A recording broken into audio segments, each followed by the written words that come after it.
I just glanced at this. I haven't been doing the bottom of the deck, but you guys are getting some extra special TLC today.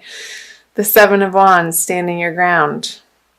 Again, standing up what you know for what is right, standing up for yourself in love situations, whether coupled, singled, separated. So let's jump in.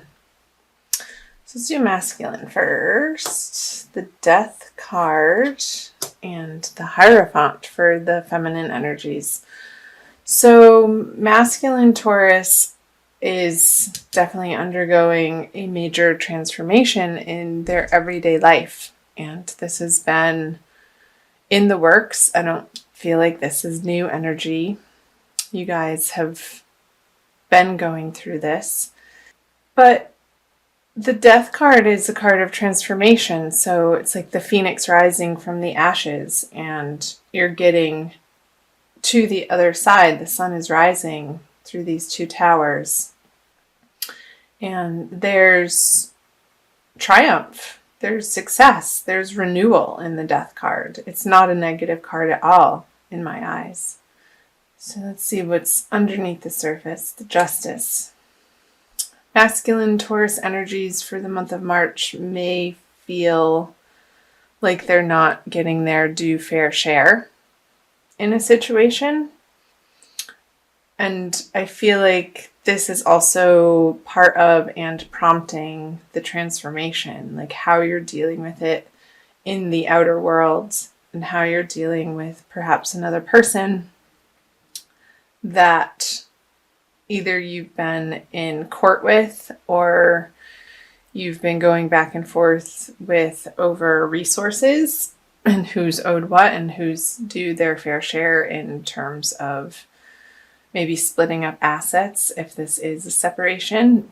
And I know from the comments that you guys have shared with me from last month and also in the March reading especially, that this energy was resonating with a lot of you. So yeah, the Ace of Pentacles, not getting your due fair share, masculine. However, these two energies are prompting, they're the grist for the mill for your transformation. I feel like you're undergoing a process of letting go of understanding truly what you value and standing your ground in a way on the things that you're not willing to budge on, but also understanding that some flexibility is needed for your peace of mind, for your experience from moment to moment of your life and what you're having to deal with and go through and face. That some of these resources aren't worth your time and energy. And this has been, again, a process that you've been dealing with. So, it could be more information once I uncover the feminine side card. So the Hierophant. Feminine Taurus, I feel like with the Justice card over here, you're heavily relying on solid structures that have been around a while, and people and places and communities that feel supportive to you through the month of March. And I feel like that is a very good idea. And it's also for the feminine coming back into a place of your own solid foundation and how those outer resources are supporting you to feel like you have enough and everything's going to be okay.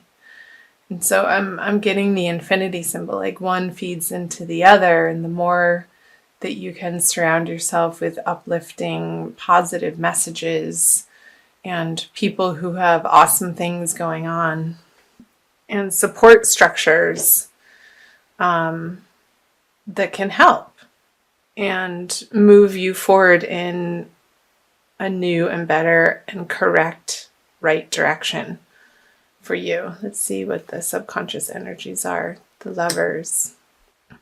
So yeah, this is definitely a love reading. And again, I feel like the March reading, the general reading, was very much about love. So you might want to check out that video too, if you haven't already. So with the Lovers in reverse, these are these are 4 major arcana cards.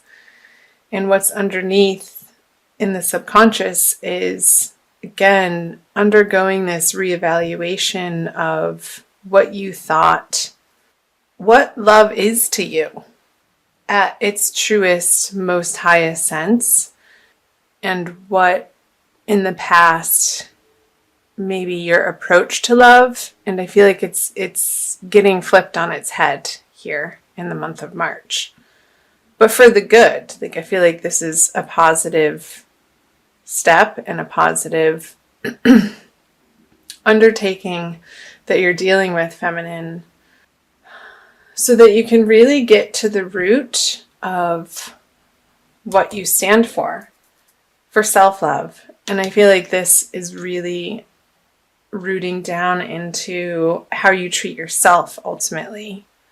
And how you treat yourself is reflected in your outer relationships.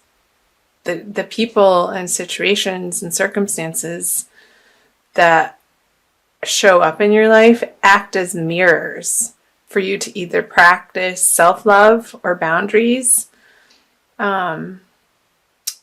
It's just all like your experience within, your outer experience is reflected from how you are experiencing your internal world. That always starts with our self-conversations.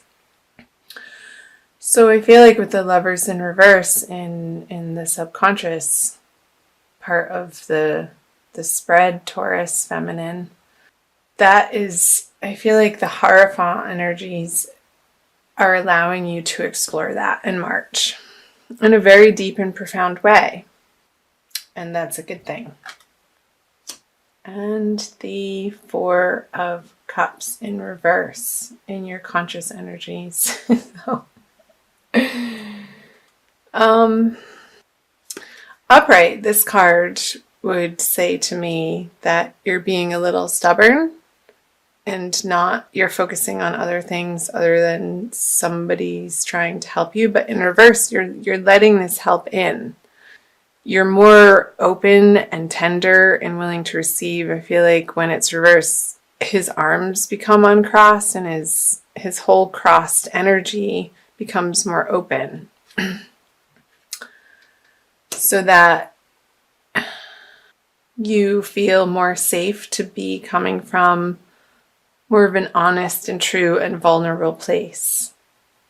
And I feel like you've been through so much that your defenses, you're just like, you can't even uphold them anymore. You're just too tired to even do that. And the rawness of maybe your experience has worn you down to a point where it's like you're surrendering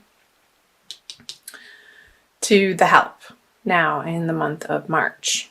So good. All right, the outcome card. The Fool. Not quite ready to take on a new adventure. I feel like this process, it's today, I'm recording this on March 12th, so we're near the middle of the month, is still needing to be dealt with, Taurus, before this energy can be flipped over, which is fine because you only want to start new things when all of the loose ends of your past are to the point where your heart feels okay enough for it to be extended out, maybe into a new relationship or a new prospect or back into the dating world. I feel like March for Taurus, both masculine and feminine, is a lot about understanding what you value in terms of love and also working out the details of finalizing something from your past that needs to be put to rest so that you can turn this over and move forward. And you are moving forward. There's definite forward movement here with all of the major arcana cards. It's a big month again for you, which is coming up, like I said earlier, in the general reading for you, Taurus. So I want to pull you an oracle card from the Crystal Wisdom Healing Oracle deck by Judy Hall for an additional message for the month of March for Taurus. Sun, Moon, and Rising. General love reading. Again, I'm so sorry for my voice. I'm getting over some allergy stuff, and I really wanted to get this out to you guys, so thanks for bearing with me on that. This one. Ooh, lovely. That's awesome. Carnelian. It almost looks like the planet Mars to me. That fiery red energy, but it's orange. So number 7, I'll read from the book too, but this is coming up for the second chakra of self-value, self-love, self-worthiness, my darlings, and creativity. Carnelian protects against glamours, which are spells, which I don't know if I believe that. In spells, I mean. Envy and the evil eye. Bringing good fortune to the wearer, it prevents blood from rushing to the head to cause precipitate action. So the self-understanding is you have the ability to remain calm during disputes and the self-control not to follow the crowd. Courage in the face of danger comes from inner strength, not foolhardiness. Your family means a lot to you. Your sexual drive is strong. Lust or aggression has been a problem in a past life. Direct it toward creativity and raising Kundalini. And the divination message is be eloquent, creative, and bold. Like this card. Do not back down. Trust your intuitive perceptions. Distinction in your career lies ahead. Be a mentor. Alleviate stress and take time to play. You are a tower of strength during sorrow. Remember that 5 of Cups card flipped out in the beginning in reverse? And these towers, here the sun rising behind them. Stay anchored in the present. Let go of emotional ties or outdated projects holding you back. Beware a charismatic person. So, let me flip back to that. Remain calm during disputes. So, masculine, and I believe that we all have masculine and feminine in us, whether you're male or female. So this doesn't necessarily mean male, and this necessarily doesn't mean female. It can cross over. So remain strong in disputes and eloquent, and be sure you know what you're fighting for. Are you just fighting for the sake of fighting, or are you fighting for your true ultimate values? And not from a place of past hurt, but stand your ground in a way that you are standing up for love